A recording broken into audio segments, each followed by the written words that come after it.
Above the Daulat Khana is a large apartment, sumptuously decorated, the walls painted.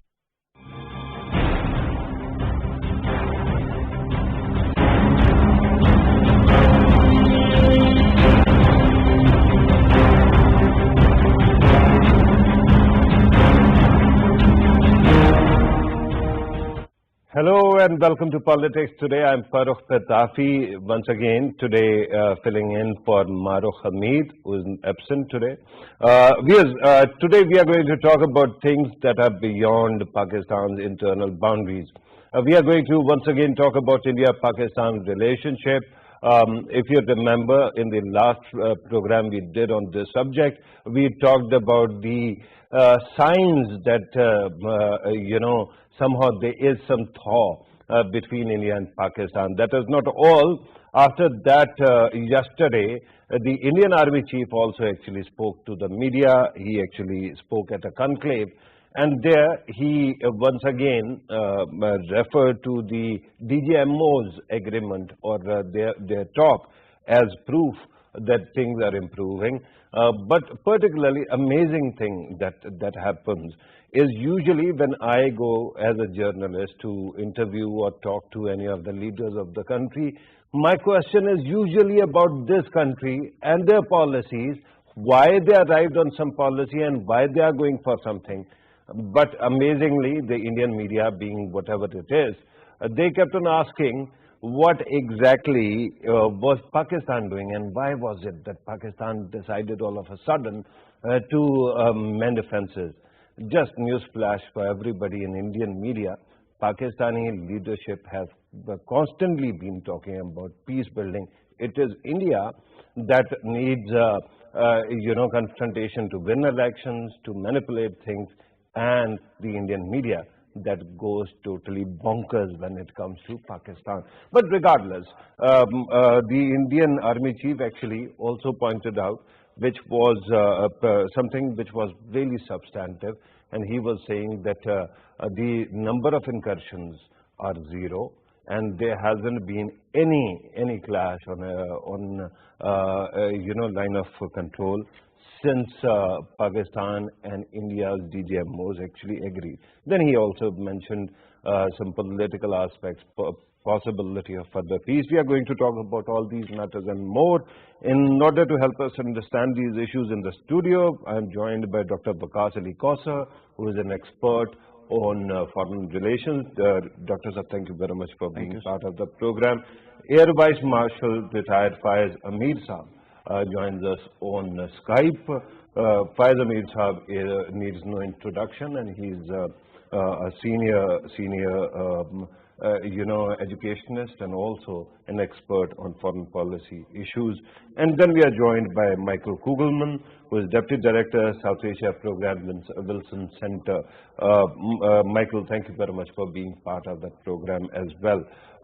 Let me start with you, Michael, because you have the detached view and you are sitting outside this region. Let me ask you, how do you see the Pakistan-India dialogue process shaping up? Well, certainly heartened that at least for now there's been modest improvements in relations that have been at one of their lowest points that they had been in quite some years.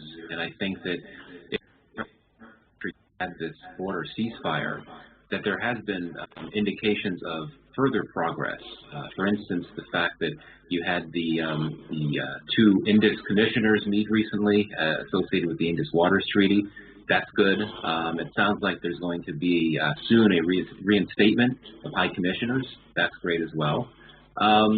But certainly I think that the fact that the so-called core issues are not in a place where we can assume that those can be properly addressed, I think that sort of highlights the limits to how much the India-Pakistan relationship can improve right now. I think it's quite clear when your Army Chief had essentially said that we welcome further progress in our relationship with India, but we would need to see certain things happen. And I don't think those certain things are things India would be willing to do. And then India, of course, has its own core issues, what it describes as the issue of terrorism in Pakistan. I think it has expectations there that may not be realistic. Bottom line, though, I think that we should be skeptical in the sense that, yes, there's been some modest progress, but we shouldn't expect things to go too far. But the fact that we're talking now about the possibilities for cooperation around combating the pandemic, for example, talking about the possibility of reinstating the High Commissioners, there could be some potential here for some small positive things. And let's face it, if you have a situation where the Indians and the Pakistanis can work more closely to share information on the pandemic or sharing supplies, if you could save some lives along those lines, that certainly is a good thing. But I really don't think that we should overstate how optimistic we should be right now, just because of the issues, the problems with the core issue. That is a good point. But regarding terrorism, as India being India's core, interest or core issue, when their army chief actually primarily is saying that there has been zero incident on LOC, that kind of actually suggests that India's main concern is already being taken care of. But let me bring in Fazamir sir. Fazamir sir, your take on this matter, sir. Do you see, optimism in what is happening, or you are also skeptical?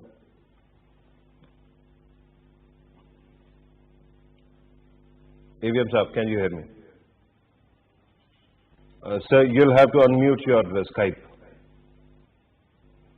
Okay, Pitafi Saab, definitely, but what is more important to understand is the timing and the motivation behind these peace overtures. Obviously, these talks have been going on for quite a few months in the background, track 2 policy, and there have been news of friendly countries making the talks happen between the two neighbors. So, as Michael said, the roadmap is definitely after the ceasefire will have the envoys, and then envoys probably will lead to further talks on trade, and then probably towards the end there could be substantial issues could be taken up. But what motivates India to start these negotiations? Definitely Indian economy is surging, so economy may not be the main consideration for Mr. Modi to offer this olive branch. We'll have to look at the questions of regional stability. Sorry to cut you, sir. Regional you use stability. the word, olive branch. Can you qualify what amounts to olive branch? Because in the past we used to see CBMs which were substantive. This time a letter is being considered a CBM, sir. Yes, we actually these are just a gestures. The letter is a gesture. Actually, the core issue was discussed in the joint statement by the two defense ministries, and that is probably was the first step.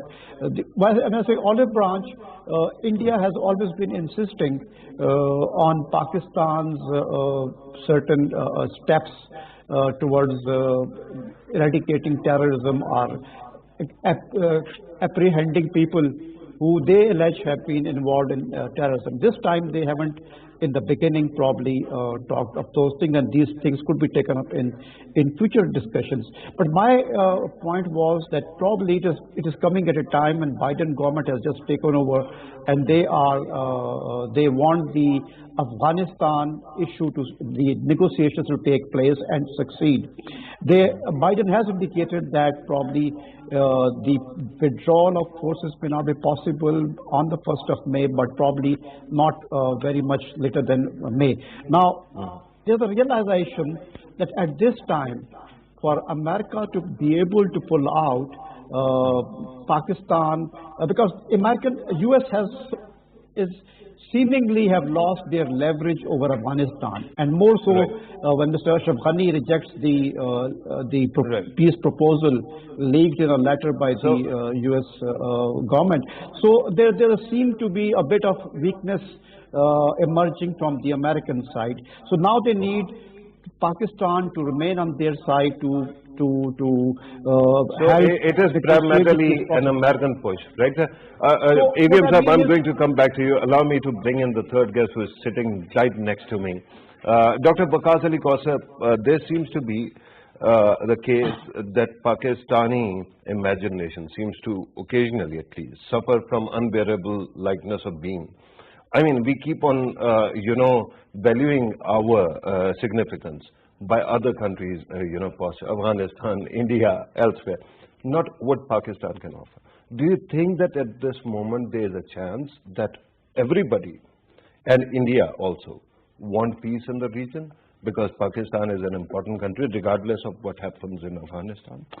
Thank you very much for having me. But there are two elements to it. One is when you talk about that, how we draw a relevance actually vis-a-vis our neighboring countries. I mean, particularly if you follow the statements by Pakistan's government and other authorities, if you see that there is a visible shift from geostrategic to geoeconomic. What Pakistan is talking about connectivity, what Pakistan is talking about bringing the people together, non-interference, creating an atmosphere where there could be a win-win situation and where Pakistan can really benefit from its own potential, particularly economic potential, by giving, connecting with Central Asia and other states. Again, outside the borders. So, but see, not 210 million people living inside. Of course, these things are interconnected. We are not isolated. I mean, we operate in a certain context where things are, in certain context. And I guess this is the strength that Pakistan needs. So I don't want to digress too much from the main issue, India. So coming back to this, I mean, see, this peace thing, particularly when we talk peace between India and Pakistan, one thing is important, that it is in the interest of the both countries. Of course, in the larger region, we have seen that particularly this has been, supported by major capitals. People have, supported this, particularly this ceasefire line and other things as well. The question is, how do we approach this peace building narrative in Pakistan, particularly from the past? Are we trying to build from the past experience, or we are thinking something else? Because there is no opposition to it. I mean, every senior vice would say there should be peace, there should be tranquility, there should be stability, and the economic crisis is, of course, particularly post-COVID, that there are challenges. But fundamentally, the challenge is when we talk about the core issues. Now, the fundamental question is, how do we see an approach to these core issues? Our core issue or their core issue? See, when they talk about terrorism, I mean, Pakistan has been also the victim of terrorism. That has been also our case internationally as well, the way we have suffered, and the infrastructure and all these terrorist activities. I mean, these are not in isolation. We know there are complex things behind that. So ideally, I must say, I mean, see, there could be compulsions. I mean, there is a China-India equation. There is many other situations as well. But fundamentally, within Pakistan, I guess we need to see that how we are going to address and approach this peace-building narrative. Is it by building, small things like? Let me actually tweak the question a bit. We know that Narendra Modi's government has kind of ungodly power when it comes to media's control, when it comes to institutional control. So they can create out of thin air a constituency of peace if they want to, overnight, right? The question is, will they? And will the Indian government actually be ready to address the Kashmir issue?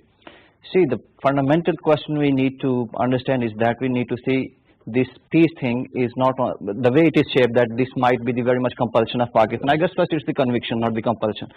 Second, it of course benefits them, the way the India-China thing happened.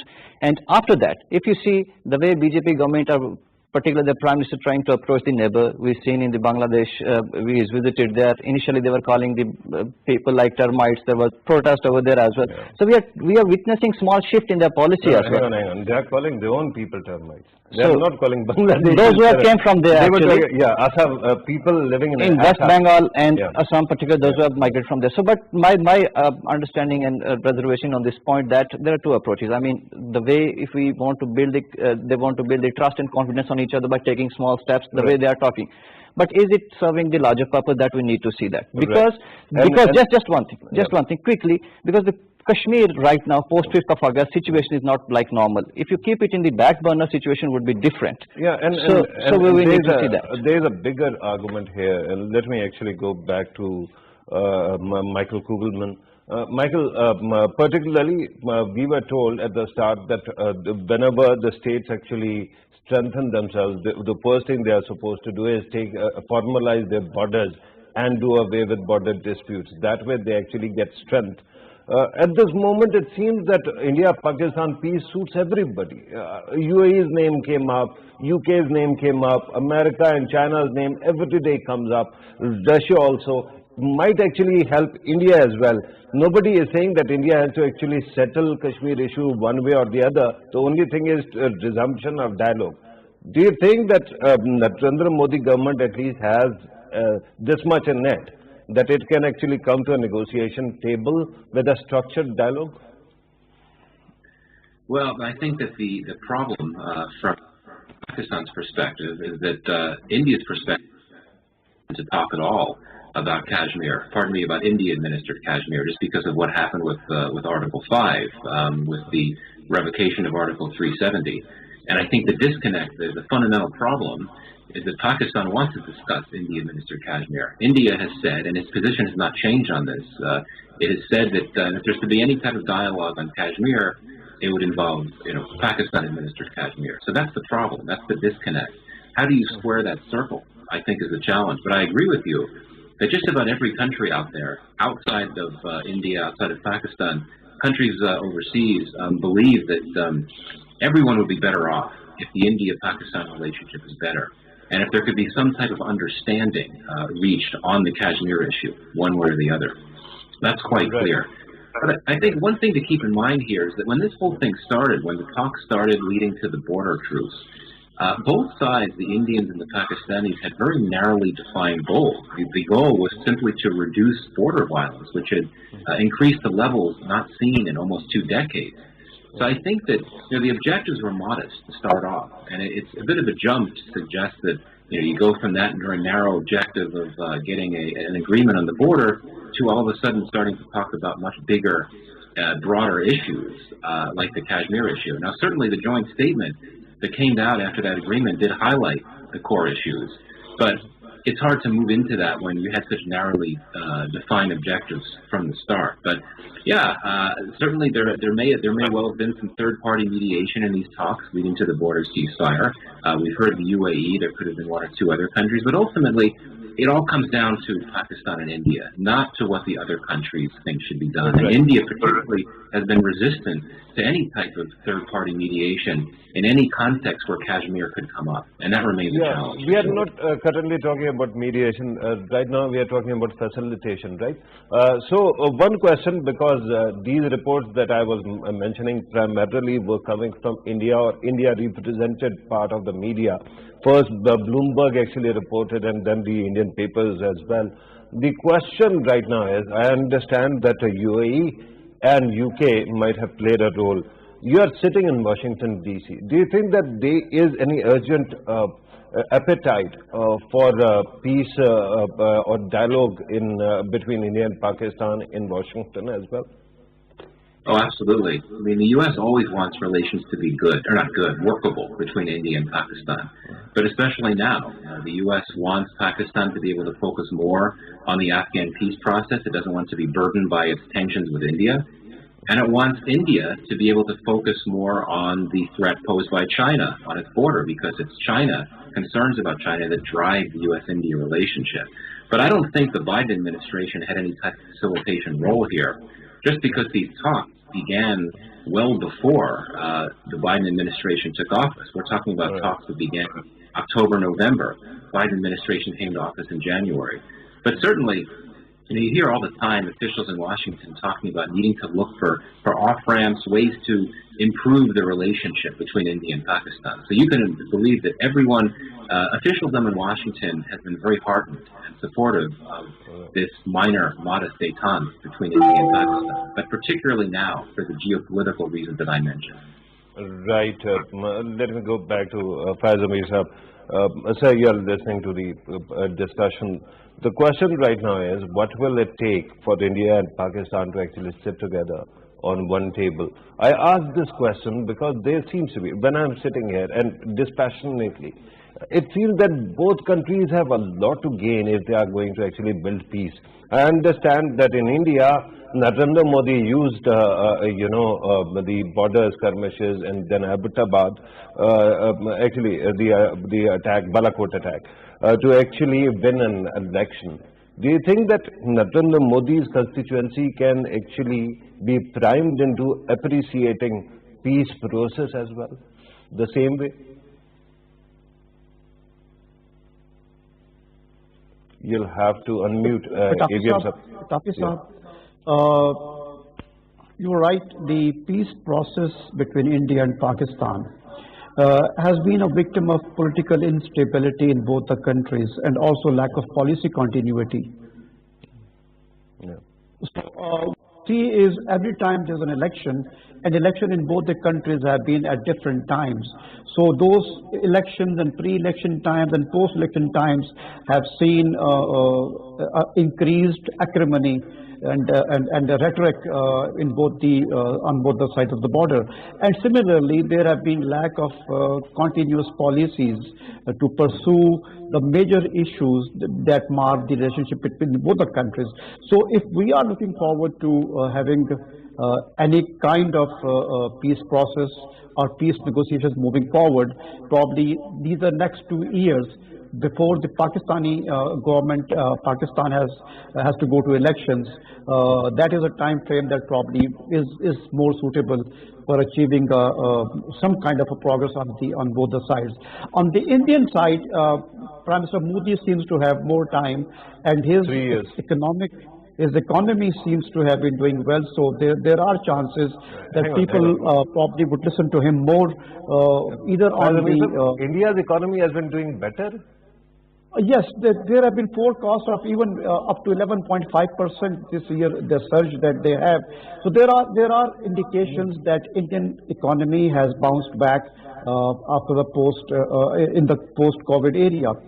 Well, the news could be mixed, but definitely their economy is doing better than Pakistan at the moment. So that is one thing, and that is what I said at the beginning, that India has no economic reasons to come to the table. So what are the other reasons? When you want to see the prospects of peace in any country, in any region, you have to see the motivations. So what are the motivations here that need to be determined? And as I said, stability in the region is a greater motivation than economic gains that India might have by activating the Wagah border and through the Torkham their trade with Central Asian republics. So in the region stability, excuse me, US has now definitely talked more about the Indo-Pacific region, and the Austin Light flying over to India and then from India to Afghanistan, not stopping at Pakistan, does indicate these two areas of interest that the US has in this particular region, that is the Indo-Pacific relationship and bringing an end to their involvement in the Afghanistan. I said earlier, and probably it didn't go well, that they still think that Pakistan is one of the key players, not the key player, one of the key players that can keep the negotiations on track. And that is why probably they have sought India to reduce tensions with Pakistan, so that Pakistan can concentrate on the other end and bring. So what are I'm actually glad that both of you, Michael and EVMs, both of you actually brought up the issue of Indo-Pacific, Quad and all that progress, because butted in Indian Army Chief's Padessa was a whopper, and that was the talk about Quad being a cooperation, not an alliance. And that was quite an interesting thing. While the Indian media keeps on obsessing about the issue, all of a sudden the Army Chief says, hang on, slow down, it is not an alliance. Let me go back to Dr. Waqar Ali Kausar. Dr. Saab, you have listened to our other two participants, and the question at this moment is, peace seems to actually benefit everybody. Does it actually, is it something that might actually play out positively in Indian politics as well? Can it help Narendra Modi gain enough votes that he would actually resume a peace process and work on it?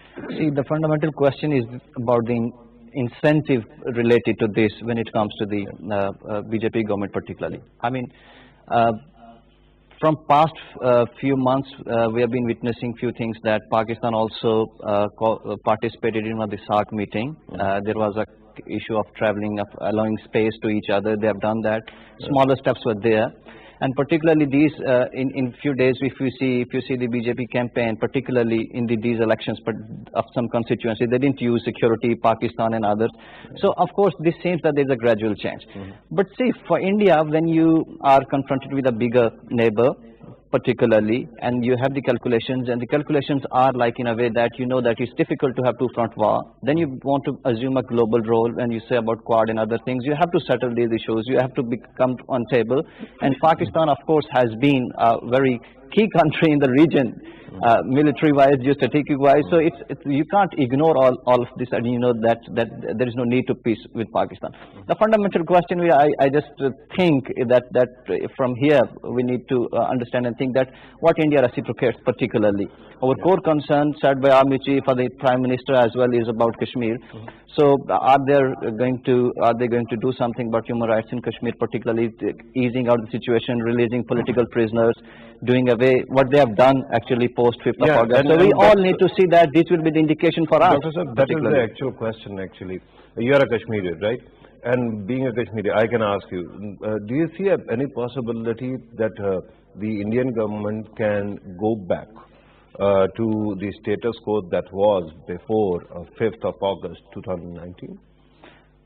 See, if you see post of 5th of August, what they have done is, I guess the way they were thinking, it didn't materialize politically as well and economically as well, the ideas and intentions. The question remained, the political fundamental question remained there. They have brought in the domicile laws.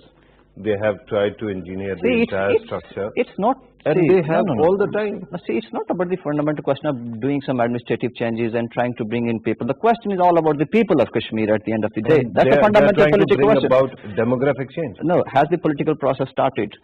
Did they restore, or have they had the elections the way of assemblies? No, they have the local bodies election sort of things. The question is, the political question remained there. Kashmiris are still in the same state. Of that humiliation that happened to them, the way they were treated, and the way their identity was snatched. The fundamental question is, I mean, peace is the benefit of everyone. It's the regional connectivity. There is no denial to this.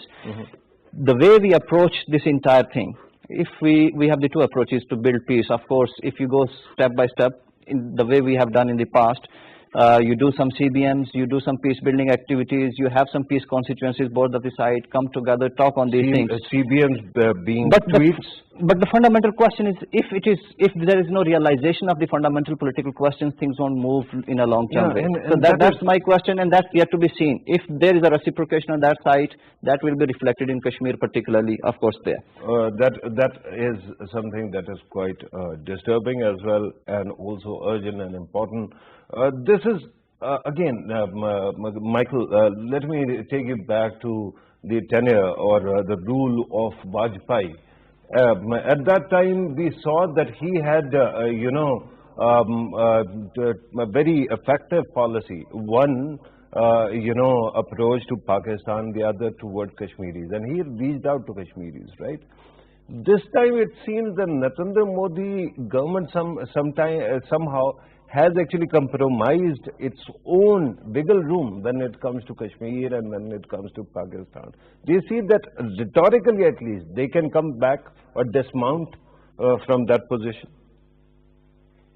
Well, I mean, certainly Narendra Modi has that political insulation. I mean, first of all, he's wildly popular in India, and he also, has that hardliner status. I mean, he's shown to be hard on Pakistan through the rhetoric, and through what happened with the Balakot strike, the surgical strikes, all these things that Indians hold up as indications that he's tough on Pakistan. So he would have that political insulation if he wanted to extend an olive branch. But I really don't see that happening, quite frankly. The fact that the BJP was essentially reelected in great part because of its anti-Pakistan rhetoric on the campaign trail. That wasn't the only reason it won re-election, but that was a major reason why. Politically, it's risky for this Indian government to try to turn things around. And yes, it's one thing to conclude a border truce, which you could say, well, this is something we wanted to do to bring the violence down. It will be something completely different to try to reach out to the enemy, so to speak, and talk about bigger, more controversial issues, including Kashmir. And I think there's no way that you're going to see this Indian government reverse its decision with Article 370. I cannot imagine that happening at all. And that's one reason why I think that we have to be necessarily skeptical about prospects for really improving this relationship in ways that go beyond the very CBMs that we had discussed. Next week there's going to be a meeting of the Heart of Asia Istanbul process. Both foreign ministers could well be there, the Indian and Pakistani foreign ministers. Hopefully they'll talk. Hopefully they'll discuss reinstating the high commissioners. That would be a great step forward. But I really think we need to look more at small steps than giant leaps when it comes to how this relationship can improve. But all these steps forward actually take us back before August 5, 2019, right? We used to have high commissioners. We already had the hotline between DGMOs. We already had a 2002 agreement on LOC, ceasefire agreement on LOC. So don't you think that at this moment, in order to call it progress, there'll have to be some momentum beyond restoring the status quo that was before 2019? Absolutely. And I think any of these things that happen, whether you're talking about reinstating high commissioners or having cooperation on COVID or even opening up a bit more border trade, that's great. That's terrific. And that certainly can create more goodwill and trust for relations on more difficult issues. I just think it's unlikely that even with those CBMs, you could actually get to that point where, something like Kashmir, which India refused to talk about, could actually come up. You look at the natural cycle of India-Pakistan relations. You have times that are not good, and you have times that are a bit better. There's been an extended period where there's been pretty deep tension, so it's natural that there will be efforts to try to ease tensions a bit, move things forward to how they had been pre-2019. But that doesn't suggest that you're going to get things to how they were, during the Vajpayee, the Musharraf, Manmohan Singh effort to bring peace. I don't necessarily think we're going to get back to that point, but certainly any CBM is a good thing. I'll certainly say that. Right. AVM Saab, your comment on this. I ask this because it seems that at this moment, if we are talking, India and Pakistan are talking, they are talking about talks that might lead to some talks. What is your take on this, sir? Yes, these are, I think the talks, about the talks have happened in the last few months. Let's talk of the low-hanging fruits for both sides. I think low-hanging fruit for India and US is Afghanistan, as I've been saying this. Second low-hanging fruit could be opening of the border for the trade, land trade for India. These are two low-hanging fruits that India should be looking after. And Pakistan probably should be looking for removal of FATF, where the Indian side sits on the head of a table. So these could be our low-hanging fruits for both the countries in a couple of months ahead. Yes, there is probably another area where good news could come, or news of some kind of a approach could come out, is the Indus Water Treaty, where India probably and Pakistan would agree on inspections of the controversial dams that India had been building. So that could be another area that we could see progress in both the countries. But that is great, and I appreciate, AVM Saab, that you are actually focusing on the nuances of Indian governance and Indian policy. Let me just throw in something that is my conjecture, perhaps, or my assumption. But that is that after Narendra Modi came into power, India's politics has flattened a lot. And the discourse when it comes to television is whatever Narendra Modi does. So if there is a change of heart and one fine morning Narendra Modi wants to, or his administration wants to solve problems with Pakistan, and the media starts actually talking about social media also, do you think that there will be significant shift in Indian psyche towards solving the issues? Farrukh, India, Narendra Modi's, both the campaigns were not so much anti-Pakistan as they were anti-Muslim. So that thing that is part of his, brought up the entire political career of RSS. So I don't think the leopard will change its spots in coming months ahead. So there has to be certain low-hanging fruits, and there have to be certain things, certain objectives to be achieved, and Pakistan should watch for those objectives. The RSS philosophy has been bread and butter of the entire BJP for the last so many years. So I do not think that Mr. Modi would have changed his ideology, his philosophy about Muslims and about Pakistan. So it is about short-term gains, and where he wants to concentrate more on the Chinese border than on the Pakistani border. So there Pakistan needs to be very, very, very wary of the motivations that the Indians might have. Right. And Dr. Kausar, once again, frankly, I've studied many politicians and I've been following international politics as well. From Trump to North Korea's leader, we have found a way to, understand leaders and their policies, right? Narendra Modi is somebody who, at least for me, keeps on defying logic. For example, in Bangladesh, he goes and says that I was, arrested for protesting in support of Bangladesh Azadi. At that time, the Indian government was supporting the whole project. Why would anybody arrest that man, right? Do you think that if you convince the man who once claimed that clouds can give you cover, the planes cover from radars, if you convince that man, entire India might actually start working with you and solve the problem? See, one of the, the important characteristics of his personality as a leader, Indian leader particularly, is about his, personality cult that he has. Yeah. The way his party tried to build his personality cult and the way he tried to impose and come up as somebody who is sort of a messiah for the entire nation. That is actually the pattern of his politics. I mean, see, but he has too much power. Nobody in India, in my memory, had this kind of power. The problem with such power and the consequences, if you build on hate and dividing people, it's very difficult to sustain and move towards the peace. That would be the greater challenge for him. You don't think that his table has, his desk has 4 or 5 buttons, and they define mood. Today hate, tomorrow euphoria. Just one thing. See, when we say about anti-Muslim rhetoric of his party, or particularly him mentioning about people, the question is, there would be and there is a strong opposition within India particularly as well. On the one side, you are receiving awards from the countries like UAE, where there's a Muslim country predominantly, and then you're coming back and you have different views. So you need to understand and deconstruct his understanding of religion or minorities. It was specific to his own region, and right. it's not about the You're saying that the hate he banks on is mainstream middle class, sentiment in India? We might not be able to generalize things because the opposition is there. But his own party, of course, I mean, the way he built his campaign over the period of time, what we have seen is that... in 2014, it was Vikas, a Gujarat model. And then we learned that it was the wrong Gujarat model. It was Gujarat model, not a Vikas so model. the only hope maybe is that there are always chances, when you reflect back to your politics, if it's the politics of division, if it's not working, if you have created too many enemies, and this local politics reflects internationally as well, there could be the ways where leaders could think that let's give the peace a chance. Well, I'm told, Dr. Kausar, that we have to start concluding. Let me ask all 3 guests one by one. Michael, your conclusion.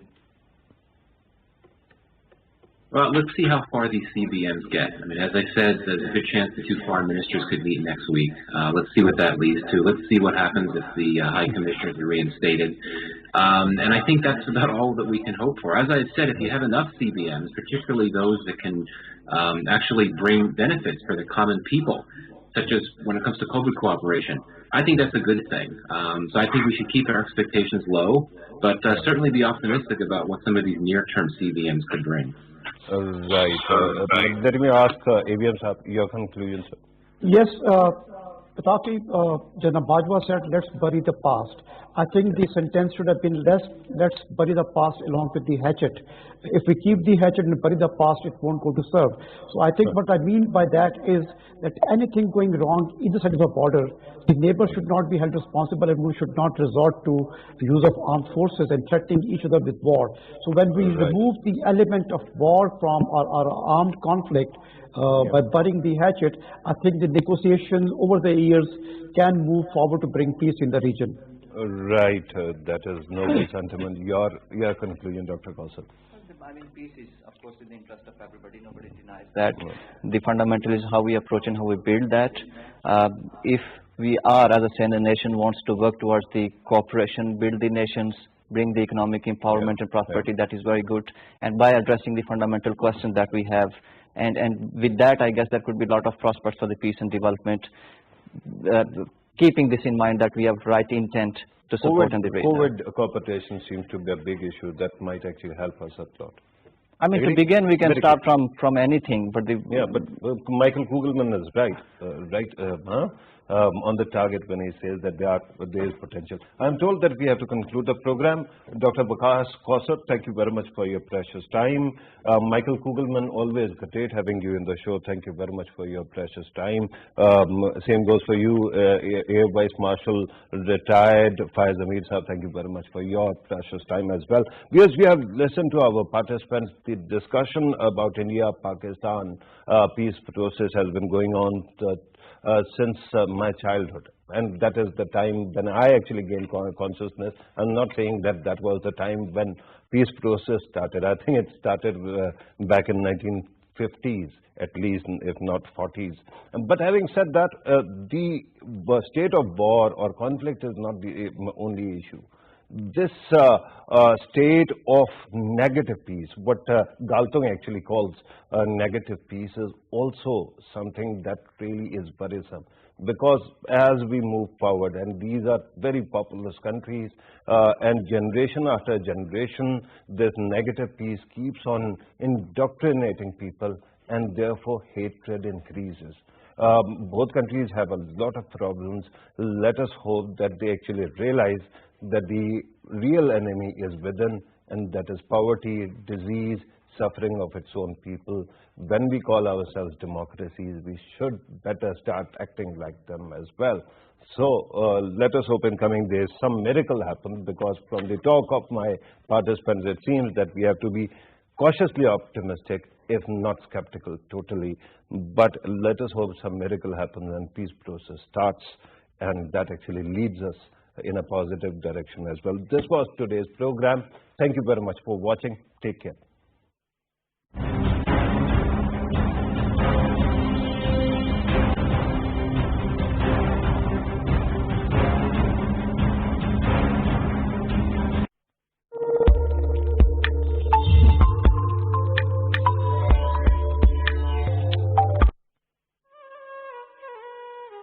Passion for polo will be the highest on the world's highest polo ground.